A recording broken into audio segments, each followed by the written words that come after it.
Hey guys, Lord Naren White here, the Holy Ghost, the one true God. Back with you with the next video in my series reading, White Fang by Jack London. Without further ado, returning to White Fang as read by Lord Naren White. His bondage had softened him. Irresponsibility had weakened him. He had forgotten how to shift for himself. The night yawned about him. His senses, accustomed to the hum and bustle of the camp, used to the continuous impact of sights and sounds, were now left idle. There was nothing to do, nothing to see nor hear. They strained to catch some interruption of the silence and immobility of nature. They were appalled by inaction and by the feel of something terrible impending. He gave a great start of fright. A colossal and formless something was rushing across the field of his vision.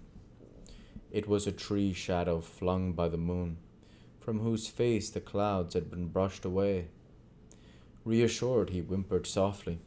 Then he suppressed the whimper for fear that it might attract the attention of the lurking dangers. A tree, contracting in the cool of the night, made a loud noise. It was directly above him. He yelped in his fright. A panic seized him, and he ran madly toward the village. He knew an overpowering desire for the protection and companionship of man. In his nostrils was the smell of the camp smoke. In his ears the camp sounds and cries were ringing aloud. He passed out of the forest and into the moonlight, open where were no shadows nor darknesses. But no village greeted his eyes. He had forgotten. The village had gone away. His wild flight ceased abruptly. There was no place to which to flee. He slunk forlornly through the deserted camp, smelling the rubbish heaps and the discarded rags and tags of the gods. He would have been glad for the rattle of stones about him, flung by an angry squaw, glad for the hand of Grey Beaver, descending upon him in wrath, while he would have welcomed with delight Lip Lip and the whole snarling, cowardly pack. He came to where Grey Beaver's tepee stood. In the center of the space it had occupied, he sat down. He pointed his nose at the moon. His throat was afflicted by rigid spasms. His mouth opened, and in a heart-broken cry bubbled up his loneliness and fear. His grief for Quiche, all his past sorrows and miseries, as well as his apprehension of sufferings and dangers to come. It was the long wolf howl, full-throated and mournful, the first howl he had ever uttered. The coming of daylight dispelled his fears but increased his loneliness. The naked earth, which so shortly before had been so populous, thrust his loneliness more forcibly upon him. It did not take him long to make up his mind. He plunged into the forest and followed the river bank down the stream. All day he ran. He did not rest. He seemed made to run on forever. His iron-like body ignored fatigue, and even after fatigue came, his heritage of endurance braced him to endless endeavor, and enabled him to drive his complaining body onward. Where the river swung in against precipitous bluffs, he climbed the high mountains behind. Rivers and streams that entered the main river he forded or swam. Often he took to the rim ice that was beginning to form, and more than once he crashed through and struggled for life in the icy current. Always he was on the lookout for the trail of the gods where it might leave the river and proceed inland. White Fang was intelligent beyond the average of his kind, yet his mental vision was not wide enough to embrace the other bank of the Mackenzie. What if the trail of the gods led out on that side? It never entered his head. Later on, when he had traveled more and grown older and wiser, and come to know more of trails and rivers, it might be that he could grasp and apprehend such a possibility. But that mental power was yet in the future. Just now he ran blindly, his own bank of the Mackenzie alone entering into his calculations. All night he ran, blundering in the darkness into mishaps and obstacles that delayed but did not daunt. By the middle of the second day, he had been running continuously for 30 hours, and the iron of his flesh was giving out. It was the endurance of his mind that kept him going. He had not eaten in 40 hours, and he was weak with hunger. The repeated drenchings in the icy water had likewise had their effect on him. His handsome coat was draggled. The broad pads of his feet were bruised and bleeding.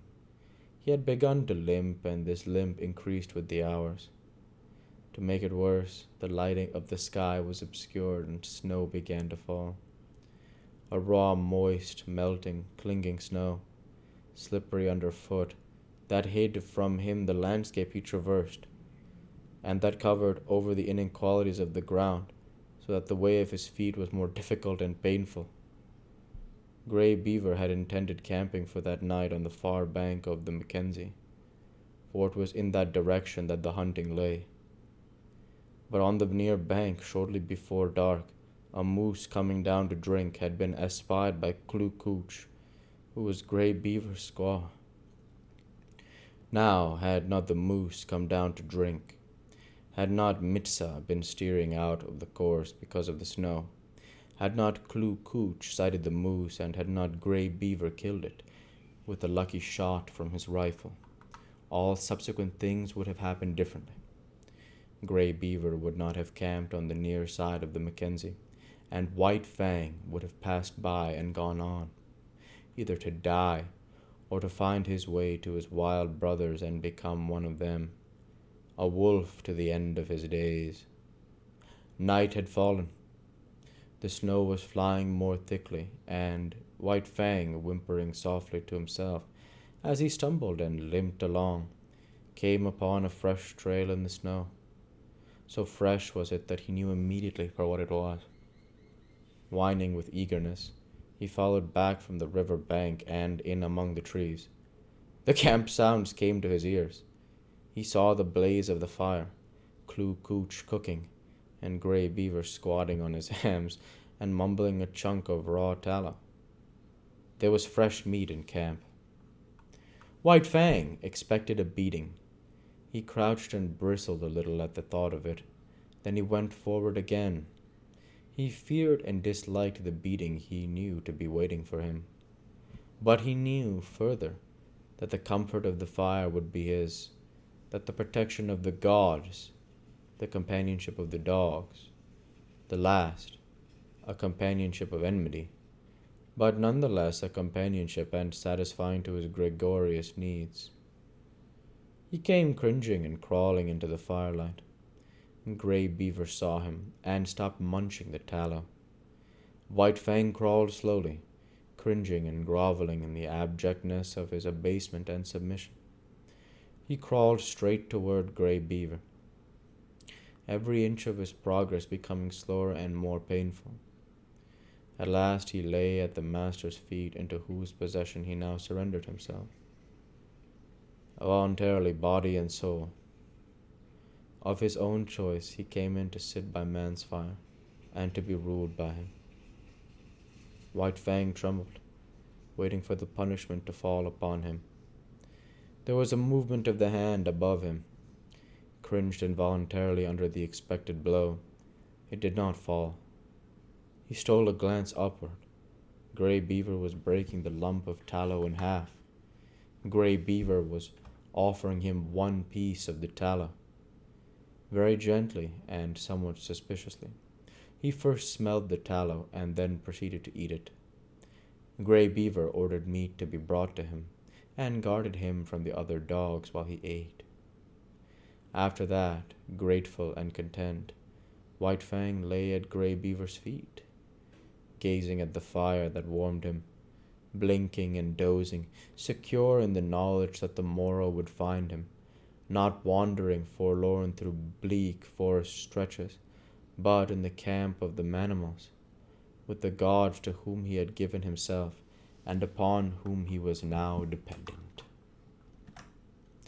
And we'll go ahead and stop there with the end of chapter 4 for this week. As usual, I want to say thank you for watching, and I hope you enjoyed. Please like, comment, and subscribe, as it greatly helps the channel. Light be with you all. Take care, and thanks again.